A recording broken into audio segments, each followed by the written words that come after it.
Poor girl only had $4 for a blind date. The single millionaire CEO at the next table watched her and paid for the entire dinner. Emma Rodriguez stood in the restaurant bathroom, staring at the crumpled bills in her palm. $3.72. That's all she had until her unemployment check came through. The mirror reflected her carefully pressed dress, the one nice thing she owned, and the fear in her eyes. Her date had chosen Le Bernardin, where appetizers cost more than her entire net worth. She didn't know that the man at the corner table had been watching her panic, or that in 20 minutes he'd change everything. Welcome back to our channel, everyone. If you're new here, please hit that subscribe button and ring the notification bell to join our family of story lovers. Comment below where you're watching from. I love connecting with viewers around the world. Today's story will remind you that sometimes angels come in unexpected forms, and true worth has nothing to do with your bank account. Emma tucked the bills back into her wallet and took a deep breath. She could do this. She'd simply order water and claim she wasn't hungry. Her stomach growled in protest. She hadn't eaten since yesterday's lunch, but pride was the only currency she had left. There you are. Her date, Brandon, waved from a table in the center of the restaurant. His Rolex caught the light as he gestured. I was starting to think you'd stood me up. Sorry, there was traffic. Emma sat carefully, aware of every eye in the upscale restaurant. She didn't belong here, among the crystal glasses and white tablecloths. No worries. I already ordered us the wine, the 2015 Chateau Margaux. You'll love it. Brandon poured her a glass without asking. It's only $300 a bottle, but you're worth it. Emma's hand trembled as she reached for the glass. $300. That was 2 weeks of groceries, part of her mother's medication. That's very generous. Please, money's just paper. I probably spend more on my monthly gym membership. He laughed, the sound grating. So tell me about yourself. Your profile said you're a teacher. Was. Budget cuts. Emma kept her voice steady. I'm between positions right now. Ah, unemployed. That's rough. His eyes swept over her dress with new assessment. Is that why you suggested meeting at that coffee shop instead? Couldn't afford a real date? Heat flooded Emma's cheeks. I just thought coffee would be nice for a first meeting. Coffee's for job interviews, not dates. When I take a woman out, I do it right. He signaled the waiter. We'll have the tasting menu, both of us. Actually, I'm not very hungry. Nonsense. You're skin and bones. The tasting menu it is. Brandon didn't even look at her as he ordered. And bring the wine list, this bottle's almost done. Emma watched in growing horror as he ordered dish after dish, each price making her sink lower in her chair. The tasting menu alone was $295 per person. She couldn't even afford the breadbasket. At the corner table, Nathan Sterling had abandoned all pretense of reading his emails. He'd noticed the young woman the moment she'd walked in, not because she was beautiful, though she was, but because of the way she'd hesitated at the door, counting something in her hand before squaring her shoulders with determination. Now he watched her shrink as her date boasted about his wealth, each word designed to humiliate rather than impress. Nathan knew the type. He'd fired several executives just like him, men who confused cruelty with power. The bathroom in my penthouse is probably bigger than your whole apartment, Brandon was saying. Where do you live anyway? Queens, Emma said quietly. Queens? Seriously? I haven't been to the outer boroughs since ever. He laughed again. How do you even live there? It's home. My mother and I. You live with your mother? At your age? Brandon shook his head. That's... wow. No wonder you're single. Nathan's jaw clenched. He'd heard enough. But before he could intervene, the situation escalated. So, Brandon leaned back as the first course arrived. I'm curious. How are you planning to pay for your half of this? Emma froze. My half? Well, yeah, it's 2024. Women want equality, right? I assumed we'd split it. His smile was predatory. Unless you can't afford it. Brandon, you chose this place. You ordered for both of us without asking, and you sat there and let me. If you couldn't afford it, you should have said something. He pulled out his phone, calculating. Let's see, with wine and tip, your half comes to about $400. That shouldn't be a problem, right? Emma's world tilted. $400. She had $3.72. I need to use the restroom, she managed. Again? You just went. Brandon's eyes narrowed. You're not trying to skip out on the bill, are you? No, because that would be theft. I'd have to call the police. He said it loud enough for nearby tables to hear. Sit down and eat your meal. Then we'll discuss payment. Emma sat, trapped. Tears burned her eyes, but she refused to let them fall. Not here. Not in front of him. That's when Nathan stood up. He moved with the easy confidence of someone who owned every room he entered. His tailored suit probably cost more than Emma's monthly rent, but he wore it like armor as he approached their table. "Excuse me," he said smoothly. "I couldn't help but overhear. You're discussing payment arrangements?" Brandon puffed up. "This is a private conversation." "In a public restaurant, speaking at that volume?" "Hardly private." Nathan's smile was sharp. "I'm Nathan Sterling. I own this establishment." Emma's eyes widened. Brandon deflated slightly. "You own Le Bernardin?" "Among other things, and I have a strict policy about guests being comfortable in my restaurants." He turned to Emma, his expression softening. "Is everything to your satisfaction, Miss Rodriguez?" Emma whispered. "Emma Rodriguez." "Miss Rodriguez, I apologize if your dining experience has been anything less than perfect." He pulled out a card. "As the owner, I'd like to comp your meal tonight. Both meals, actually. Consider it an apology for any discomfort." "That's not necessary," Emma started. "I insist. In fact," Nathan turned back to Brandon, "I believe you were just leaving, without Miss Rodriguez." "You can't just—" "I can, and I am. Security will escort you out. Your meal will be charged to the card on file." Nathan's voice brooked no argument. "And Brandon, you're banned from all my establishments, indefinitely." Brandon sputtered, face red, but security was already approaching. He left with a string of muttered curses, leaving Emma alone with Nathan. "I'm sorry," she said immediately. "I didn't mean to cause trouble. I can pay for my meal. I just need to—" "Miss Rodriguez, Emma." Nathan sat in Brandon's vacated chair. "You have nothing to apologize for. That man was a bully, and bullies aren't welcome here. But I really can't afford this place. He was right about that." The admission cost her, but she was tired of pretending. "Can I tell you a secret?" Nathan leaned in conspiratorially. "Neither could I once. 15 years ago, I washed dishes in a kitchen not unlike this one. I know what it's like to count every penny." Emma studied his face, searching for deception. "You're just saying that." "I'm not. I have the calluses to prove it." He showed her his hands, still bearing the marks of manual labor despite the manicure. "Success doesn't erase your past. It just gives you the power to help others facing the same struggles. I don't need charity. I'm not offering charity, I'm offering dinner. When's the last time you ate?" Emma's silence was answer enough. "That's what I thought. Please, let me at least feed you. No strings, no expectations, just food." He signaled the waiter. "Cancel the tasting menu. Bring us the roasted chicken, the seasonal vegetables, and the chocolate souffle for dessert." "That's still too much. It's dinner. Simple, filling dinner. And if it makes you feel better, you can consider it a business expense. I'm always looking for honest feedback on our menu." Despite everything, Emma found herself almost smiling. From someone who can't afford to eat here. Especially from someone who can't afford to eat here. "You'll tell me the truth, not what you think I want to hear." He poured her water, noticing she hadn't touched the wine. "Besides, I hate eating alone, and you've just saved me from another solitary meal. Don't you have people, friends, family? Money buys many things, Miss Rodriguez. Genuine company isn't one of them." The sadness in his voice was unmistakable. "Most people see the bank account, not the person. It's refreshing to meet someone who didn't know who I was." "I still don't really, beyond restaurant owner." "Good. Let's keep it that way for now. Tell me about teaching.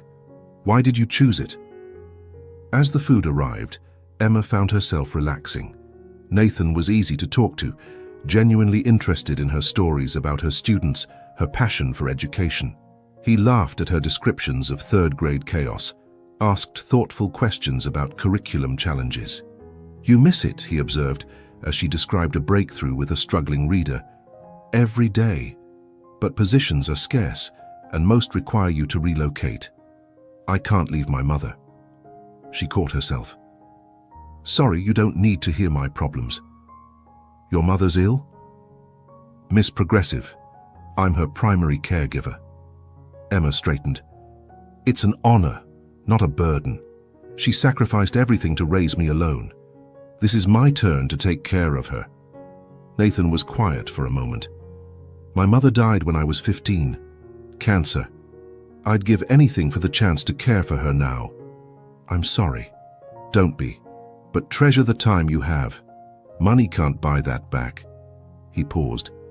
"Is that why you agreed to the blind date? Trying to find stability?" Emma flushed. "My friend set it up, said Brandon was successful, kind. She meant well. Friends often do. They just don't always see the whole picture." Nathan pushed the dessert toward her. "Try this. Our pastry chef is a genius." The chocolate soufflé was heaven. Emma closed her eyes, savoring it, missing Nathan's soft smile at her expression.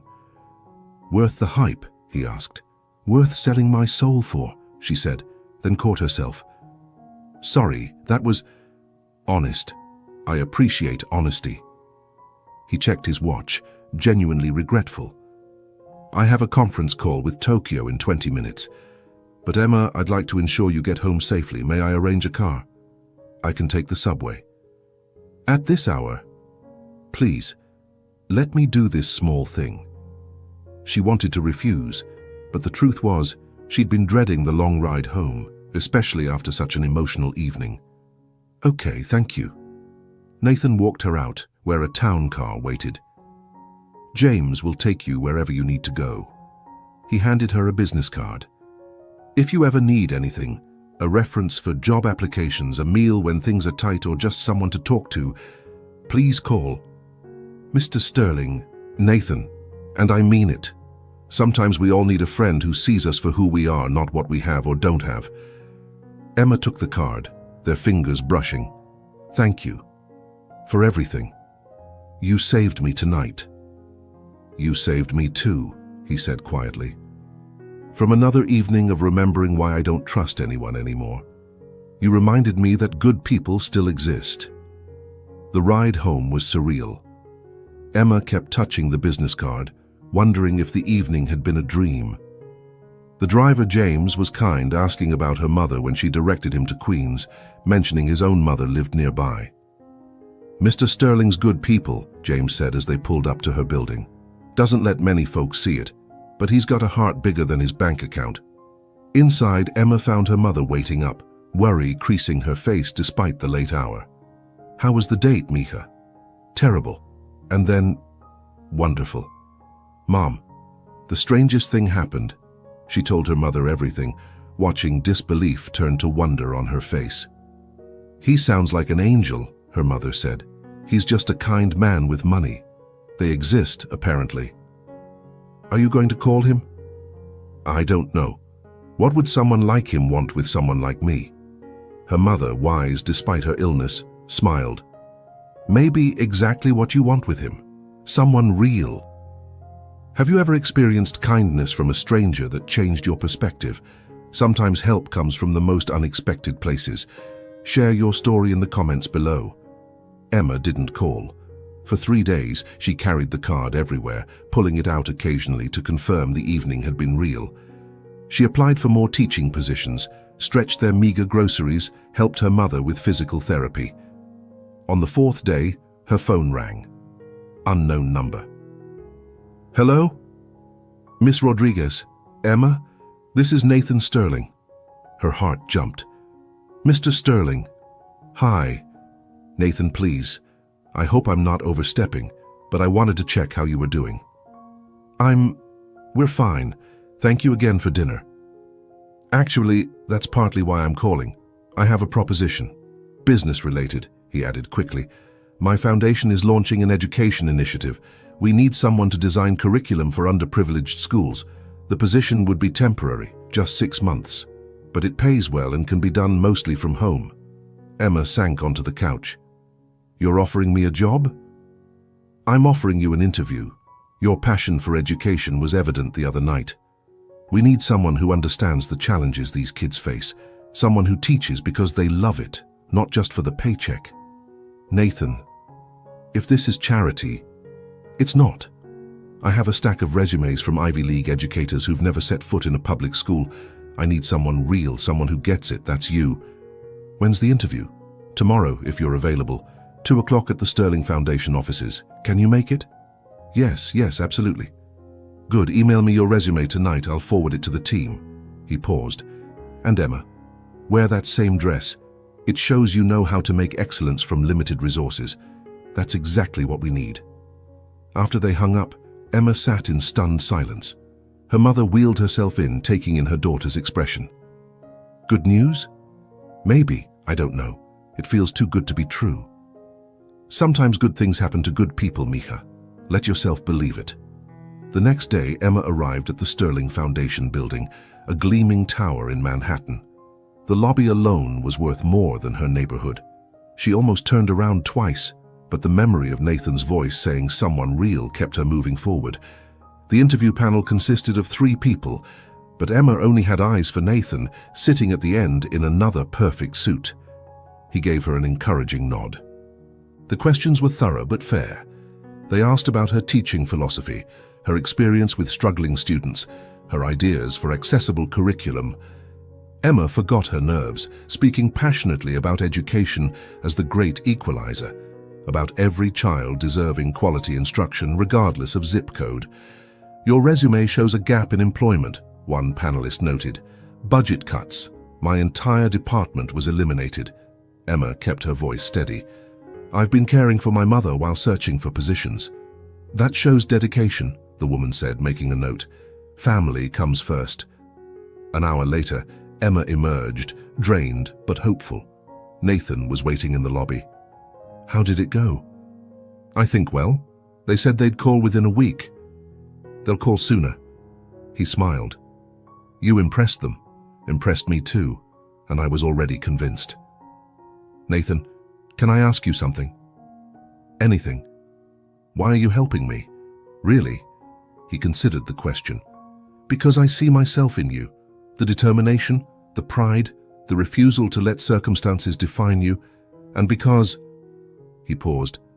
Because you reminded me that kindness doesn't require an agenda. You talked to me for an hour without knowing I had money. Do you know how rare that is?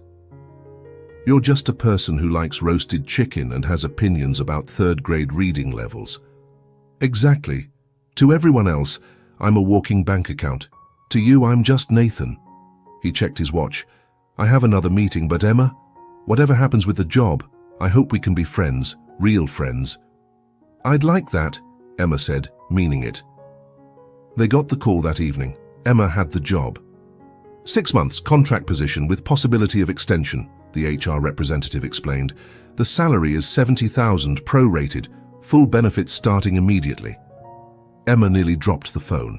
That was more than her teaching salary had been. When do I start? Monday, if that works. You'll meet with Mr. Sterling to discuss the project scope. After hanging up, Emma sat on her bed and cried. Relief, joy, disbelief. It all poured out. Her mother held her, crying too. You see, angels do exist.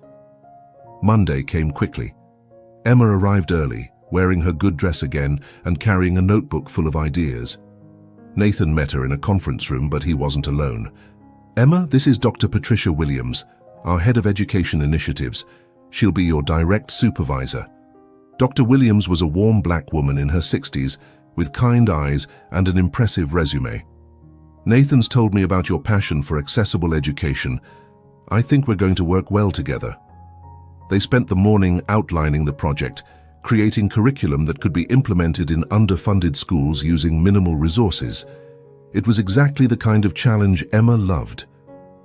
The goal, Dr. Williams explained, is to prove that quality education doesn't require expensive technology or materials, just creativity and dedication.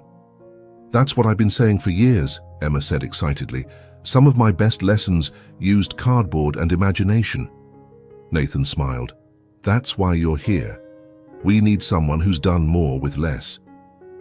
As weeks passed, Emma threw herself into the work. She designed lessons that turned empty boxes into math manipulatives, created reading programs using library books and volunteer readers, developed science experiments with household items. The foundation tested her programs in pilot schools, and the results were immediate. Test scores up 15% in just 1 month, Dr. Williams reported at a team meeting. Teachers are calling it revolutionary. It's not revolutionary, Emma protested. It's just meeting kids where they are. That's what makes it revolutionary, Nathan said from the doorway. He'd been traveling but kept tabs on the project.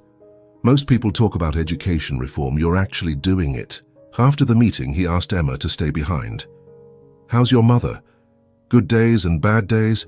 The insurance from this job is helping. She's getting better treatment. Emma smiled. She asks about you, wants to meet the angel who saved her daughter. I'm no angel, just someone who recognizes potential. He paused. Would you like to grab dinner to celebrate the project's success? Are you asking as my boss or my friend? Friend, definitely friend. Though technically Dr. Williams is your boss, not me.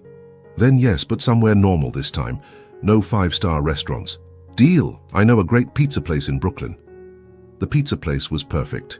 Crowded, loud, authentically New York. Nathan looked hilariously out of place in his suit, but he dove into the greasy slice with genuine enthusiasm. This is incredible, he said, cheese stringing from his chin. Emma laughed, handing him a napkin. You really did work in kitchens, didn't you? No one fakes that kind of appreciation for good, cheap food. Best years of my life in some ways. Everything was simpler. Work hard, get paid, go home tired, but satisfied. He took another bite. Now I attend board meetings and move numbers around screens. Sometimes I miss the simplicity. Why don't you go back? To dishwashing, he smiled. My shareholders would have a heart attack. Not to dishwashing, to simplicity, to doing work that matters to you. Isn't that what the foundation is? Is it? Or is it just another tax write-off that happens to do good? Nathan set down his slice, studying her. You don't pull punches, do you? Would you want me to? No, never. He was quiet for a moment. You're right. The foundation started as an obligation, good PR, tax benefits, but watching you work, seeing the impact, it's becoming something more. It could be everything, Emma said passionately. You have the resources to change thousands of lives, not with handouts, but with real opportunities, education, job training, small business loans. You could build futures. Is that what you'd do, if you had my money? In a heartbeat. Money's just a tool. It's what you build with it that matters. Most people would buy yachts and private islands. Most people haven't watched their mother skip meals to pay for their school supplies. Perspective changes priorities. Nathan reached across the table, taking her hand. You're extraordinary, you know that. I'm just someone who's been poor. It gives you clarity about what actually matters. No, it's more than that. I've known plenty of people who struggled and became bitter, or who succeeded and became cruel. You're neither. He searched for words. You're like sunshine, warm and bright and impossible to ignore. Emma felt heat rise in her cheeks. Nathan, I'm falling for you. The words tumbled out. I know that's inappropriate. I know I'm technically your employer. I know we're from different worlds. But Emma, you're the first real thing in my life in years. Nathan, I can't be your charity case girlfriend. That's not what this is. Isn't it? Rich man helps poor woman. She falls gratefully into his arms. It's a bad movie plot. You're right, he pulled back. I'm sorry, I shouldn't have. I didn't say I wasn't falling for you, too. Emma squeezed his hand before letting go. But I need to know it's real. That it's Nathan and Emma, not CEO and charity case. Can you understand that? Yes, completely. He smiled ruefully. So what do? We take it slow. We stay friends. When my contract ends, when I'm not dependent on you for income, we see what's still there. That's 3 months away. If it's real, it'll keep. Nathan nodded slowly. You're right. You're absolutely right. Friends. Friends. But staying just friends proved challenging. They worked together on expanding the education program, spent evenings refining curriculum, weekends visiting pilot schools. Somewhere between spreadsheets and school visits, the line blurred. You have chalk in your hair, Nathan said one afternoon, reaching out to brush it away. They were in a Bronx elementary school, Emma having just demonstrated a math lesson. His fingers lingered against her temple. Nathan, she warned softly.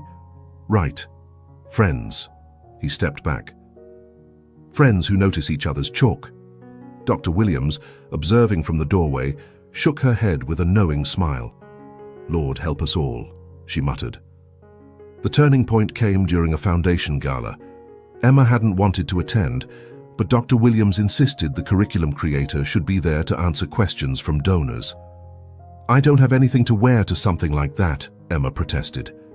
So we'll get you something, Dr. Williams said practically. Consider it a uniform. You're representing the foundation.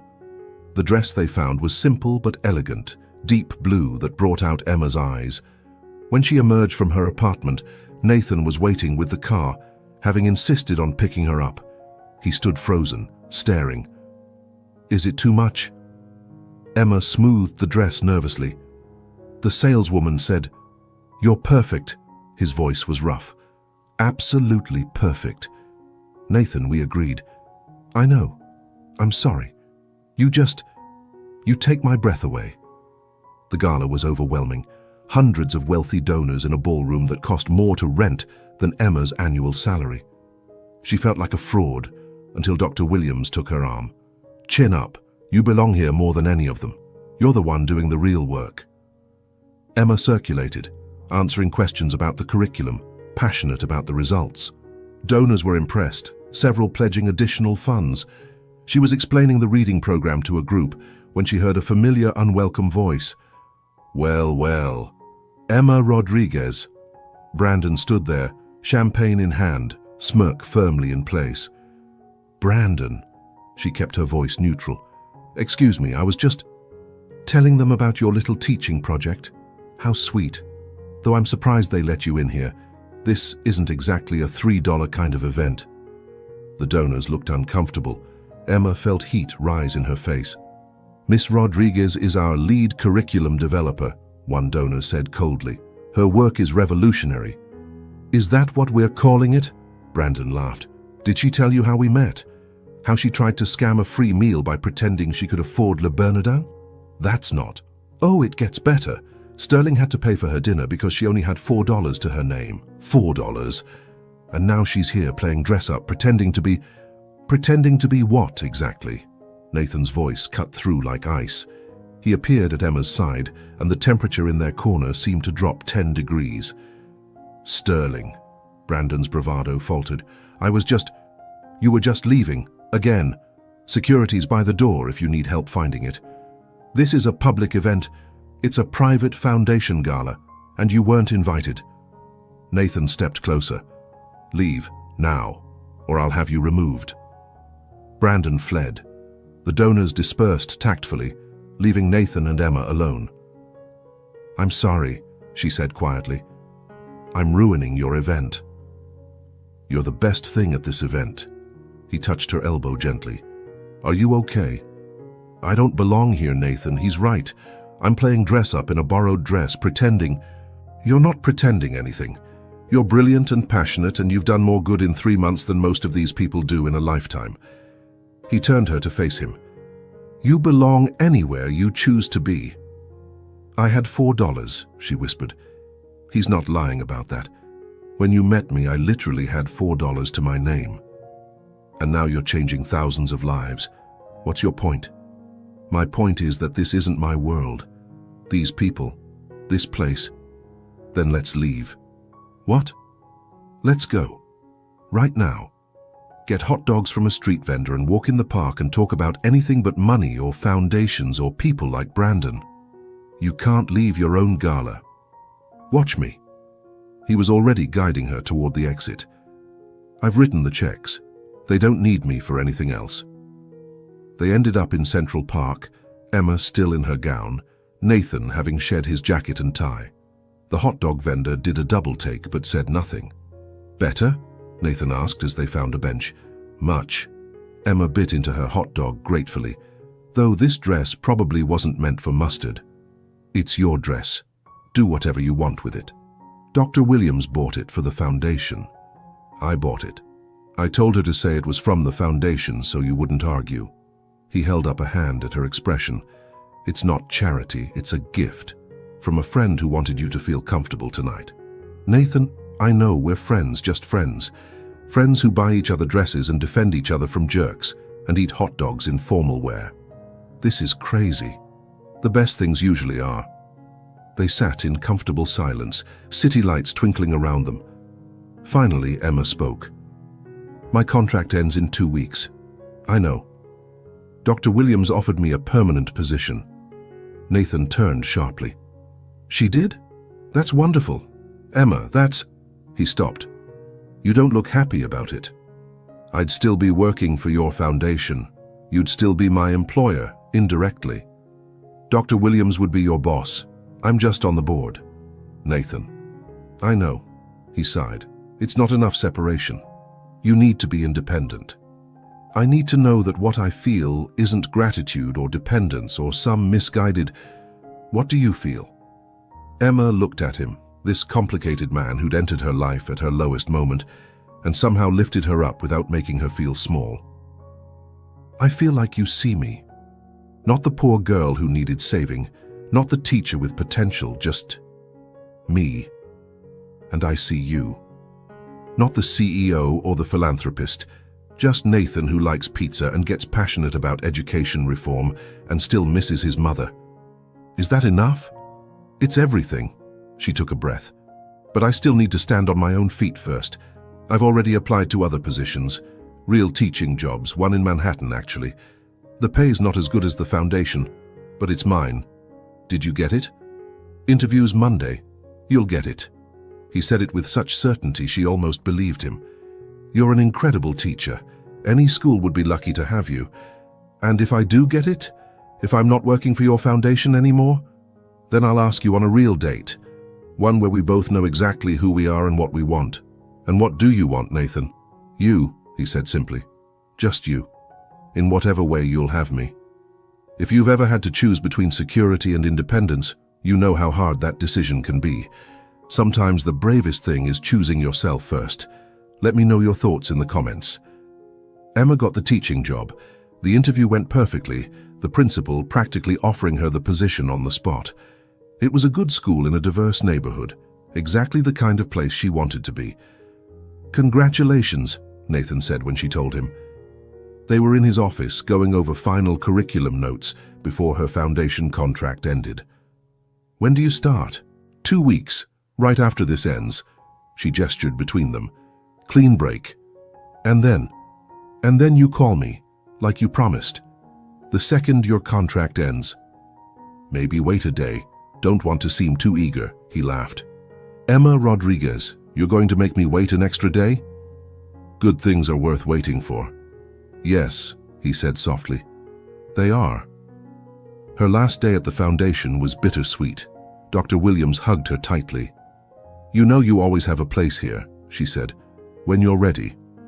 "When I'm ready," Emma agreed. Nathan was notably absent, having a conveniently timed business trip. Emma understood. Seeing each other would have made leaving harder. That night, she found a package at her door. Inside was a first edition of To Kill a Mockingbird. She'd mentioned it was her favorite book to teach. The note was simple. "For your new classroom. Every great teacher needs great books. NPS. The waiting is killing me already." Emma clutched the book, smiling through tears. Tomorrow, everything would change. Tomorrow, she'd truly be independent. And the day after? The day after, her phone rang at exactly 9 a.m. "Is this Emma Rodriguez, the brilliant teacher who's definitely not working for my foundation anymore?" "This is she." "Is this Nathan Sterling, the CEO who's definitely not my employer in any capacity?" "The very same. I was wondering if you'd like to have dinner with me. somewhere with normal-sized portions and prices that won't require a loan. I know just the place. They met at a small Italian restaurant in her neighborhood. Nathan looked nervous, fidgeting with his menu. "Relax," Emma said. "It's just me. That's why I'm nervous. This matters." "Nathan!" She reached across the table, taking his hand. "We've been dancing around this for months. Can we just be ourselves? Be honest?" "Okay. Honestly, I'm terrified. I haven't done this in years. Real dating, real feelings, real possibility of getting hurt. Me too, but I'd rather be terrified with you than safe with anyone else. Even though I come with complications, the money, the business, the baggage, even though, as long as you can handle mine, the sick mother, the student loans, the pride that makes me difficult sometimes. Your pride is one of my favorite things about you. My stubbornness, determination, and yes, I love that too. My complete inability to understand wine pairings means I get to teach you, or we can drink beer. I'm flexible." Emma laughed. "I think this might work." "I think so too." Dinner was perfect. They talked about everything and nothing, finally free to just be Nathan and Emma. No contracts, no obligations, no power dynamics, just two people falling in love. "I have a confession," Nathan said over dessert. "I've been carrying something since our second meeting." He pulled out a small, worn piece of paper. Emma recognized it immediately, the receipt from their first dinner at Le Bernardin. "You kept it?" "To remind me of the night everything changed, the night I met someone who saw me as just Nathan." He turned it over, revealing notes he'd written on the back. "I wrote down everything I could remember about you. The way you held your head high even when Brandon tried to humiliate you. How you insisted you didn't need charity. Your laugh when you finally relaxed. Nathan, I knew that night I'd found something special. Someone special. I just had to wait for the right time. And now is perfect." He took her hand. "Emma Rodriguez, will you be my girlfriend? My real, official, tell-the-world girlfriend?" "That depends. Will you be my boyfriend? My sometimes stubborn, always kind, sees the best in people boyfriend?" "Always." "Then yes." They walked home slowly, hands linked, in no rush to end the evening. At her building, Nathan hesitated. "Would you like to come up? Meet my mother. She's been asking about you for months." "I'd be honored." Emma's mother was waiting in the living room, trying to pretend she hadn't been watching from the window. Her face lit up when they entered. "You must be Nathan. I've heard so much about you." "All good, I hope." Nathan took her hand gently, mindful of her condition. "It's wonderful to finally meet you, Mrs. Rodriguez. Please, call me Maria, and thank you for everything you've done for Emma. She's done more for me, I promise you." They talked for an hour, Maria sharing embarrassing stories about Emma's childhood, Nathan listening with genuine interest. When it was time for Maria's medication, he helped without being asked, his movements careful and respectful. "I like him," Maria said after he left. "He has kind eyes." "He does," Emma agreed. "And he loves you." "I think he does. No thinking about it." "That man is completely smitten." Maria patted her daughter's hand. "And you love him?" "I do. Is that crazy? It's only been a few months." "Love doesn't follow schedules, Miha. It comes when it comes. The question is what you do with it." Their relationship progressed naturally after that. Nathan met Emma's teacher friends, fitting in surprisingly well, despite their initial wariness. Emma met his business associates, holding her own in conversations about everything from education policy to art. "You're good for him," Eleanor Sterling said at a family dinner. "He smiles now, really smiles, not the polite one he uses for cameras." "He's good for me too," Emma said. "He makes me believe in possibilities." "The best relationships do that. My Harold and I brought out the best in each other for 53 years. Eleanor's eyes misted. "Nathan reminds me of him now, happy." But it wasn't all smooth sailing. The media discovered their relationship, painting it as a Cinderella story that made Emma cringe. From $4 to Fortune, How a Poor Teacher Captured a Billionaire's Heart, read one particularly awful headline. "I'm sorry," Nathan said, finding her crying over the article. "I should have prepared you for this. They make it sound like I'm a gold digger who planned the whole thing. Anyone who knows you knows that's ridiculous. But everyone who doesn't know me thinks it's true. My students' parents are reading this, my principal. Everyone." Nathan pulled her close. "So we prove them wrong. We live our lives, we do good work, and eventually they'll see the truth. And if they don't, then they don't matter. The people who matter know who you are." It took time, but he was right. Emma's students adored her, their parents appreciated her dedication, and her principal publicly praised her innovative teaching methods. The gossip faded, replaced by respect. 6 months into their official relationship, Nathan took her to Le Bernardin. "Really?" Emma laughed as they were seated. "This place? I thought we should reclaim it, make new memories." This time Emma ordered for herself, choosing what she wanted without checking prices. Nathan watched with a soft smile. "What?" she asked. You're so confident now, so sure of yourself." "I always was, I just hid it better before." "No, it's more than that. You know your worth now, not in dollars, but in value. You helped with that. You did it yourself. I just provided opportunity." After dinner, Nathan suggested a walk. They ended up at the same spot in Central Park, where they'd eaten hot dogs in formal wear. "Emma," Nathan said suddenly, "I need to tell you something." Her heart sank. "That sounds ominous." "No, it's good. At least I think it's good." He took a breath. "I'm restructuring the foundation, making it the primary focus of Sterling Industries. Less corporate work, more direct impact." "Nathan, that's wonderful. There's more. I want you to run the education division, not as an employee, but as a full partner. Your own budget, your own team, complete autonomy." "Nathan, I can't." "Before you say no, hear me out. This isn't charity or nepotism. You've proven yourself. The curriculum you developed has been adopted by 40 schools. Test scores are up across the board. You know what these kids need. I'm a teacher, not an executive. You're an educator who understands systemic change. That's exactly what we need." He took her hands. "Think about it. You could impact thousands of students instead of 30. You could train teachers, develop programs, change the entire landscape of public education. And us? How would that work? We'd be partners in every sense, professional and personal, equal stakes, equal say." He paused. "I know it's a lot. Take time to think about it." "I don't need time." Emma squeezed his hands. "Yes. Really? Really? But I have conditions.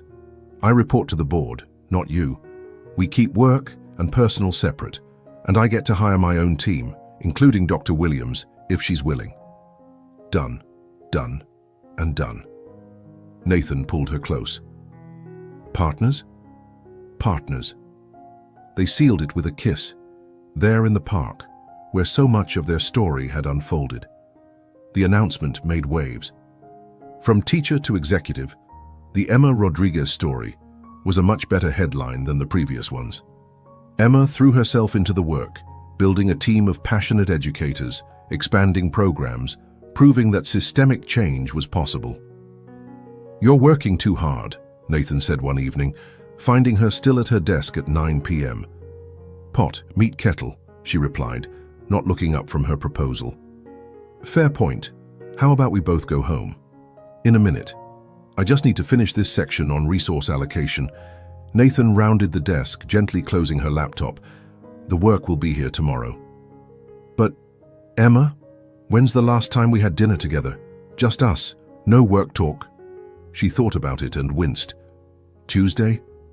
Try last Tuesday, 9 days ago." "Oh, Nathan, I'm sorry. I got caught up in the Detroit project and—" "I'm not criticizing. I'm saying we both need to remember why we're doing this. Not for the work itself, but for what it creates. And what's the point of creating a better world if we don't take time to enjoy it?" He was right. They'd both become so focused on their mission that they'd neglected their relationship. "Dinner?" Emma suggested. That Italian place we love? Perfect, but first... Nathan dropped to one knee. Emma's heart stopped. Nathan, what are you... Emma Rodriguez, you've taught me that true worth isn't measured in dollars, but in impact. You've shown me that strength comes from lifting others up. You've made me a better man and given my life purpose beyond profit margins. He pulled out a small velvet box. Will you marry me? Be my partner in all things, forever. The ring was perfect, not ostentatious, just a simple solitaire that caught the light beautifully. Yes, Emma breathed. Yes, of course, yes. He slipped the ring on her finger, then stood to kiss her. Around them, the office was empty, but Emma felt like the whole world was celebrating. I love you, Nathan said against her lips, from $4 to forever. That's cheesy, Emma laughed through her tears. But true. You had $4 and all the dignity in the world. Now you have my heart and all my respect, and soon my name if you want it. Rodriguez Sterling has a nice ring to it. It does. Though you know the press will have a field day. Let them. We know our truth. The wedding was small, held in the community center of the first school to pilot Emma's curriculum. Students served as flower girls and ring bearers. Dr. Williams officiated, having gotten ordained just for the occasion. Do you, Nathan Sterling, take this woman to be your wife? To support her dreams, challenge her growth, and love her through every season of life? I do, forever and always. Do you, Emma Rodriguez, take this man to be your husband, to stand beside him, build with him, and remind him daily that money is just paper but love is priceless? I do, with all my heart. Then, by the power vested in me by the state of New York and these beautiful children who keep asking if there's cake yet, I pronounce you husband and wife. Their kiss was interrupted by cheers from the students, who were indeed ready for cake. The reception was potluck style, teachers and parents contributing dishes. Brandon would have been horrified. The media called it charmingly humble. Emma and Nathan called it perfect. No regrets? Nathan asked as they danced to music played by the school band. Only one, Emma said. What's that? I should have ordered something that first night, even just bread. I was so hungry. Nathan laughed, spinning her. I'll spend the rest of my life making sure you never go hungry again. Promise? I promise. No more $4 dinners. Unless we want them. Sometimes hot dogs in the park are better than 5-star meals. You're right, as always. He dipped her, making her laugh. Mrs. Rodriguez Sterling, have I told you today that you're brilliant? Only 12 times. Not nearly enough then. They danced among their students and community, proof that love doesn't care about bank accounts or social status. It only cares about connection, respect, and the willingness to see each other clearly. Maria watched from her wheelchair, tears streaming down her face. Eleanor Sterling sat beside her, holding her hand. Our children did good, Eleanor said. They did, Maria agreed. They really did. As the evening wound down, Emma found herself in the kitchen, helping clean up despite protests that the bride shouldn't be washing dishes. Old habits, she said, elbow deep in suds. Nathan joined her, grabbing a dish towel. Need help? Always. They worked side by side, comfortable in the simple domesticity of it. This was them, Nathan and Emma, washing dishes at their wedding because that's who they were beneath the titles and bank accounts. I love you, Emma said suddenly. I love you too. Even when you insist on doing dishes in your wedding dress. Especially then. Especially then. 1 year later, the Sterling Rodriguez Foundation had expanded to 100 schools across 5 states. Emma's programs were being studied at university level, her methods revolutionizing how people thought about education equality. We have a problem, Nathan said one evening, finding Emma in her home office. What kind of problem? The kind where my wife works too much and might miss the reservation I made for our anniversary. Emma checked the date and gasped. Is it really? Nathan, I'm so sorry. I completely lost track of time. I know. That's why I cleared your calendar for the next 3 days. 3 days? I can't take 3 days off. The Chicago implementation is next week and Dr. Williams is handling it. Your team is more than capable. And you, my brilliant, dedicated workaholic wife, need a break. But no buts. We're going away. Somewhere with no cell service and no curriculum planning. Where? It's a surprise. But I will say, you should pack that blue dress, the one from the gala. 3 hours later, they were on a plane to Paris. Emma laughed when she realized their destination. Paris? Really? You mentioned once that you'd always wanted to see the Louvre. Besides, I owe you a proper honeymoon. Getting called back for the Boston crisis 2 days after our wedding wasn't ideal. That wasn't your fault. No, but this is my solution. 3 days, just us, no work, no obligations. Just art museums and good food and remembering why we fell in love. I remember why. You saved me when I needed it most. No, Nathan said firmly. You saved yourself. I just provided dinner. You did everything else. We saved each other then. That's better, more accurate. Paris was magical. They wandered museums, ate at tiny cafes, got lost in side streets. On their last night, Nathan took her to a restaurant overlooking the Seine. This is beautiful, Emma said, watching the lights reflect on the water. You're beautiful and brilliant, and I have something to tell you. Should I be worried? No, at least I hope not. He took her hand. Emma, what would you say to expanding our family? You mean the foundation? We're already in talks with... No, I mean our family, you and me. Maybe a small person who calls us Mom and Dad. Emma's eyes widened. Are you saying... I'm saying I want to have children with you. When you're ready. If you want to. I want to, she said immediately. I've been thinking about it too. I just wasn't sure if you... with your work and mine. We'll figure it out, we always do. Partners, remember? Partners, Emma agreed. In everything. So we're doing this? Really doing this? We're really doing this. They sealed the decision with a kiss, there in Paris, the city of love, living up to its reputation. 9 months later, Emma gave birth to a daughter. They named her Hope. Because that's what you gave me, Nathan said, cradling the tiny bundle. Hope that life could be more than transactions. Hope that love was worth the risk. You gave me the same thing, Emma said, exhausted but happy. Hope that dreams could come true, even when you only have $4. $4 and a lifetime of determination. And a guardian angel who pretended to own a restaurant. Nathan laughed. I did own part of it. Just a very small part. How small? 2%. But it counted. Everything counts when it comes to love. Hope grew up surrounded by love and purpose. She attended public school despite Nathan's wealth, learning alongside the students her mother's program served. She volunteered at the foundation, understanding from an early age that privilege came with responsibility. Tell me the story, Hope demanded on her 5th birthday, climbing into Emma's lap. Which story, baby? The one about how you met Daddy, with the $4. Emma smiled, pulling her daughter close. Nathan joined them, the 3 of them cozy on the couch. Once upon a time, Emma began, Mommy went on a very bad date. The worst date, Nathan interjected.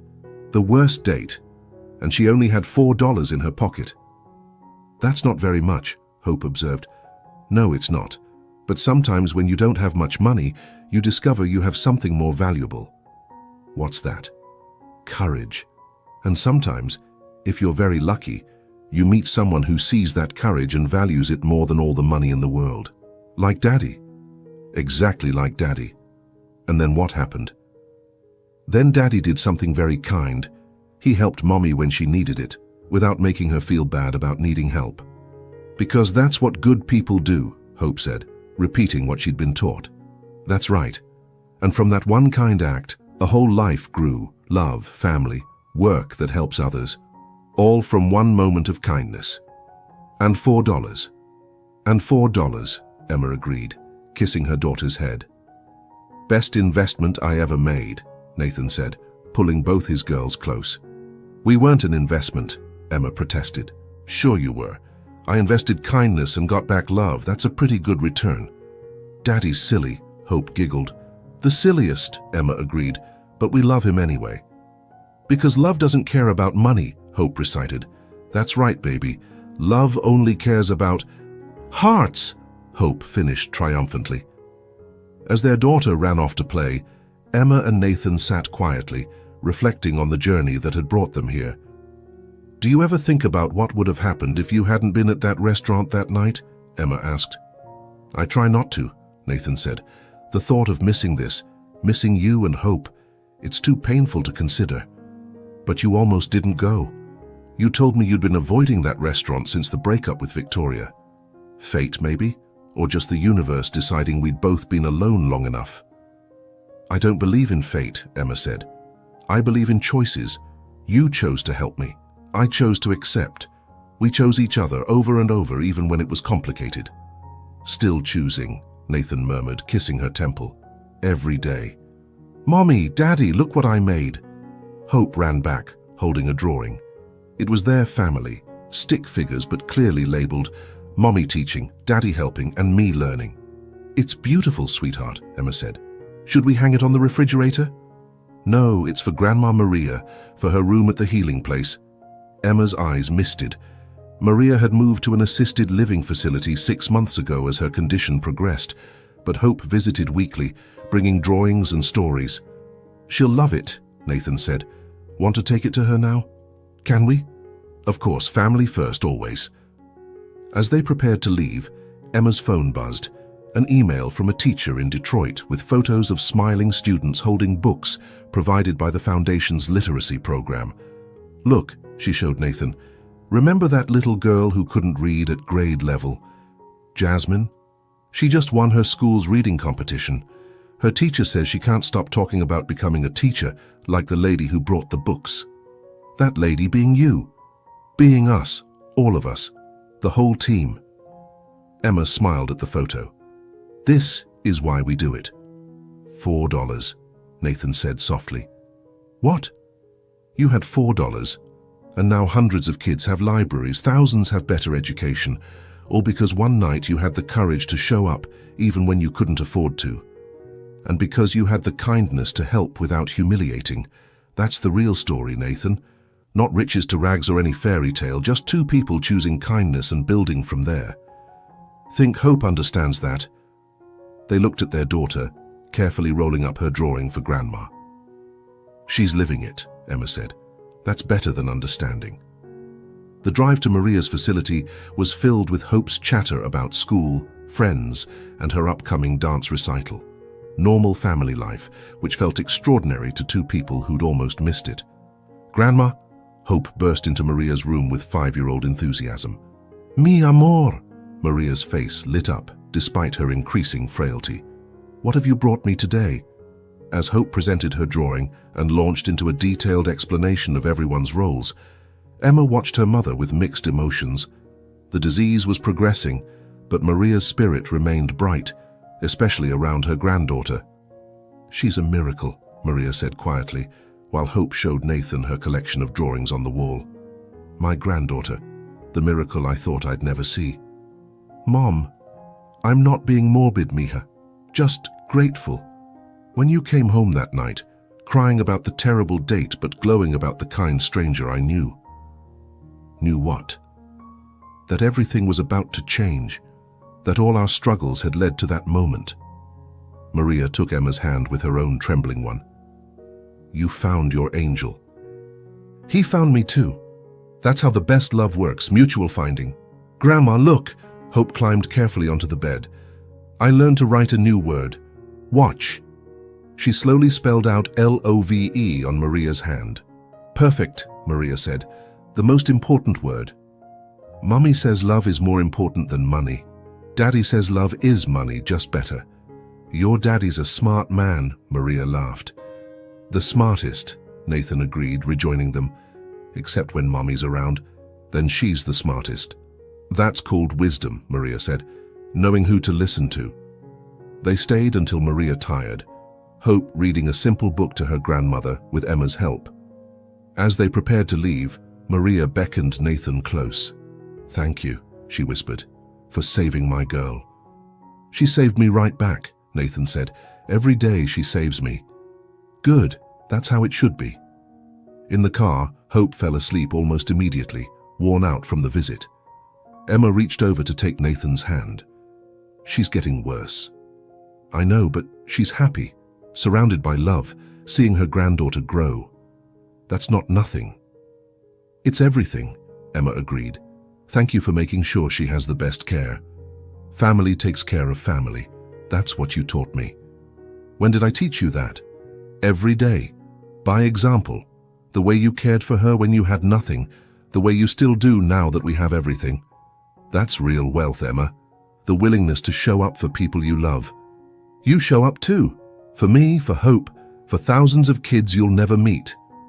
I learned from the best." They drove in comfortable silence, Hope snoring softly in the back seat, their hands linked over the center console. 10 years ago, Emma had sat in a restaurant bathroom with $4, terrified and alone.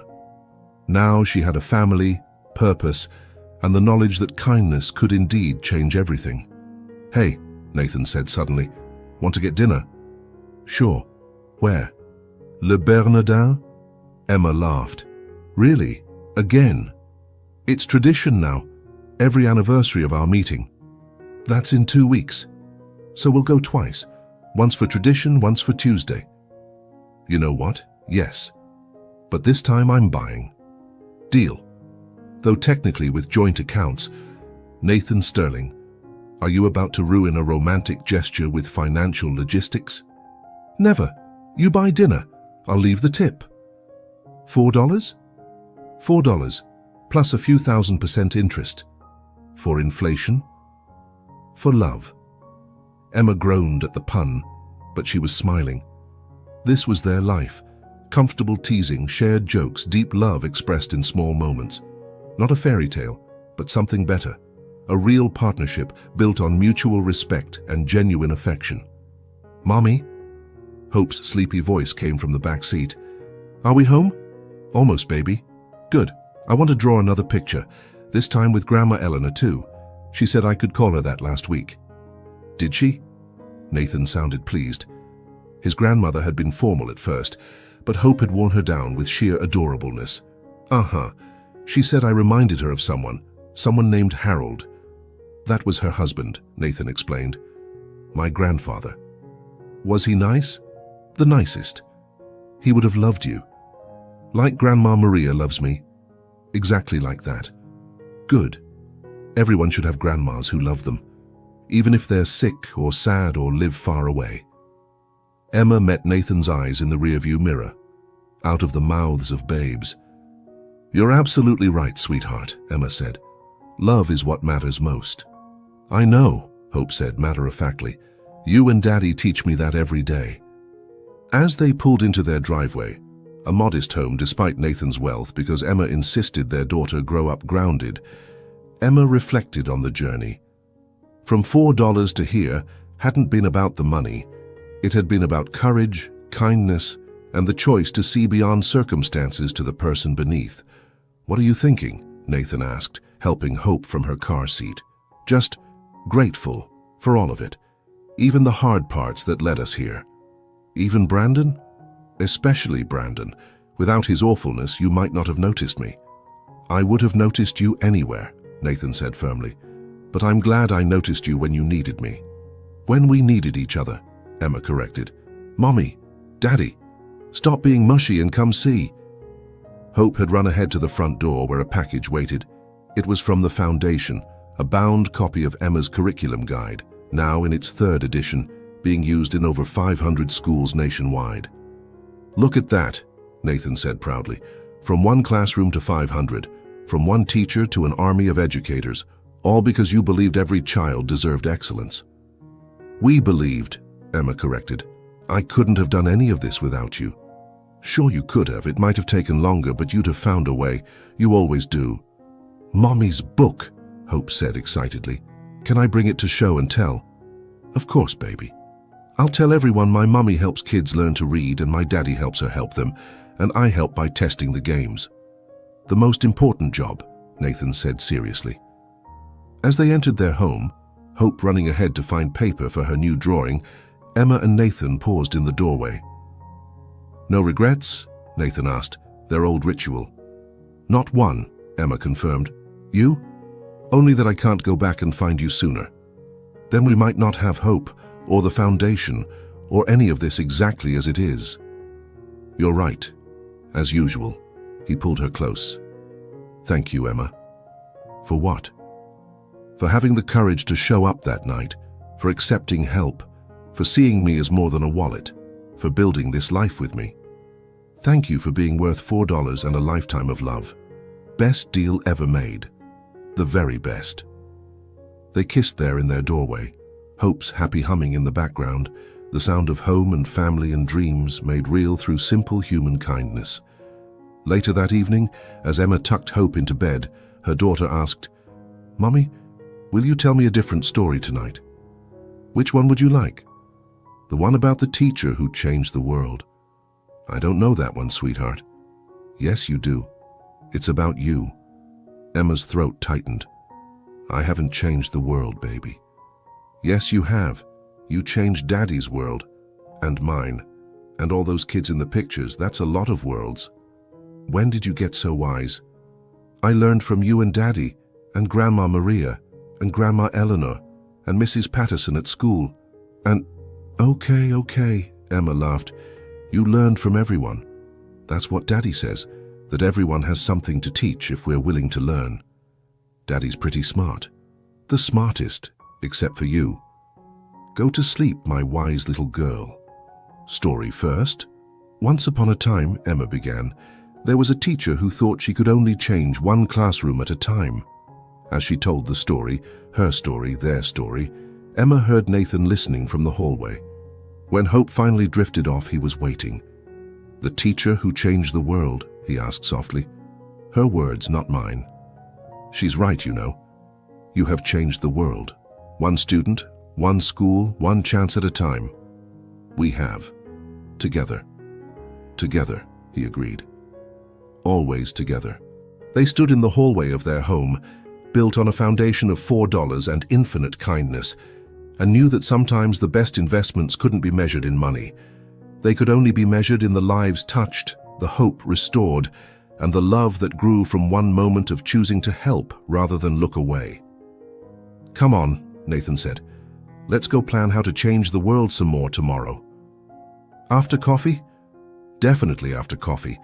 Even world changers need caffeine. Especially world changers who started with $4. Those are the best kind. The very best." And in a house full of love, with their daughter dreaming of all the ways she too would help others, Emma and Nathan continued writing their story. One choice, one kindness, one transformed life at a time. Because that's what love does. It multiplies. From $4 to forever, from one act of kindness to thousands of changed lives, from two lonely people in a restaurant to a family dedicated to lifting others up. The best stories aren't about the money. They're about the moments when we choose to see each other's worth beyond any price tag. And sometimes, just sometimes, those moments change everything. Thank you so much for joining me on this beautiful journey of love, dignity, and the power of kindness. If this story touched your heart, please hit that like button and share it with someone who needs to be reminded that their worth isn't measured in dollars but in character. Have you ever experienced a moment of kindness that changed your life?